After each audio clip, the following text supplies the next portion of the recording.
আপনিও নিশ্চয়ই হামের ঘটনাবলী ফলো করছেন।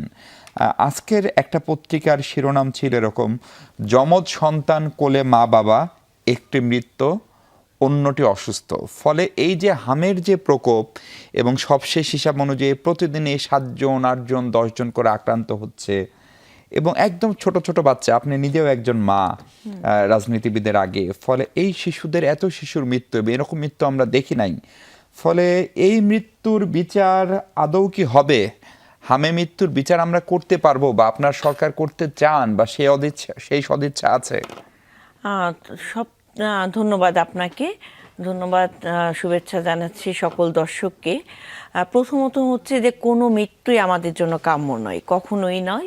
এবং এটা খুবই দুঃখজনক, বেদনাদায়ক যে একটা 17 বছরের একটা ফ্যাসিস্ট সরকার, সেটার কারণে স্বাস্থ্য ব্যবস্থার যে অব্যবস্থাপনা ছিল সেটা একটা মূল কারণ ছিল। হ্যাঁ, আবার তারপরে আবার কোভিড পরবর্তী সময়ে আমরা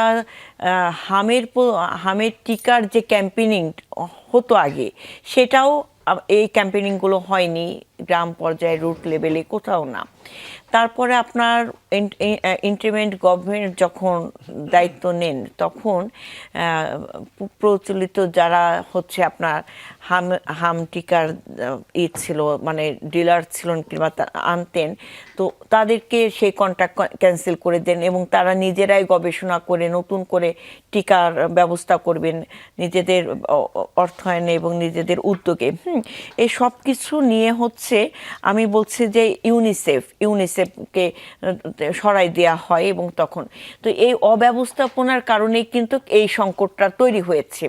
যখন এই সরকার দায়িত্ব গ্রহণ করেছে, তখন আমাদের মাননীয় স্বাস্থ্যমন্ত্রী তিনি খুব মানে স্পষ্টভাবে বলেছেন যে তখন মানে ভ্যাকসিনের অবস্থা খুবই করুণ ছিল। হ্যাঁ, সেই অবস্থায় কিন্তু এই সরকার দায়িত্ব গ্রহণ করেছে। এবং কোনো মৃত্যুকে আমরা মানে কোনো মৃত্যু আমাদের জন্য কাম্য না। কোনো সন্তানের মৃত্যু, ছোট শিশু অকালে ঝরে পড়ছে, হ্যাঁ, কোনো পরিবারের জন্য সেটা কাম্য নয়। তো সেই জায়গায় মাননীয় প্রধানমন্ত্রী এবং স্বাস্থ্য মন্ত্রণালয় থেকে শুরু করে সংশ্লিষ্ট সব দপ্তরগুলোর সাথে কানেক্ট করে বাইরের সব জায়গা থেকে তারা তাদের সব ব্যবস্থা গ্রহণ করার পর এখন প্রত্যেকটি জায়গায় হামের টিকা দেওয়ার একদম পুরোপুরি টিকার আওতায় নিয়ে আসা হয়েছে। কিন্তু যারা মারা যাচ্ছে তারা কেন মারা গেল, এবং গত 30-40 বছর কেন হলো না, এইটা তদন্ত করা। এবং এখানে যদি কারো অবহেলা থাকে, সেটা যে সরকারেরই হোক, মানুষ তো মরছে।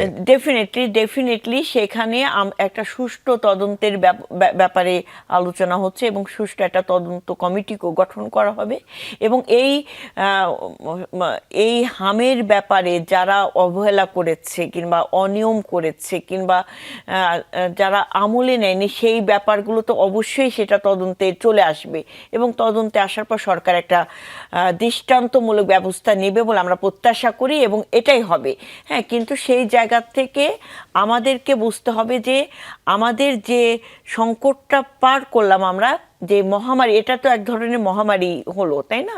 তো এই জায়গা থেকে তো আমাদের উত্তোলনের পথ তৈরি হলো। এখন আমাদের দেখতে হবে যে যেন আমার আর কোনো মৃত্যুর ঝুঁকি না হয়, এবং যত তাড়াতাড়ি সম্ভব আইসিইউর ব্যবস্থার মাধ্যমে শিক্ষা ব্যবস্থার উন্নতি করে, স্বাস্থ্য ব্যবস্থার উন্নতি করে এই হামের প্রকোপটা দূর করার জন্য।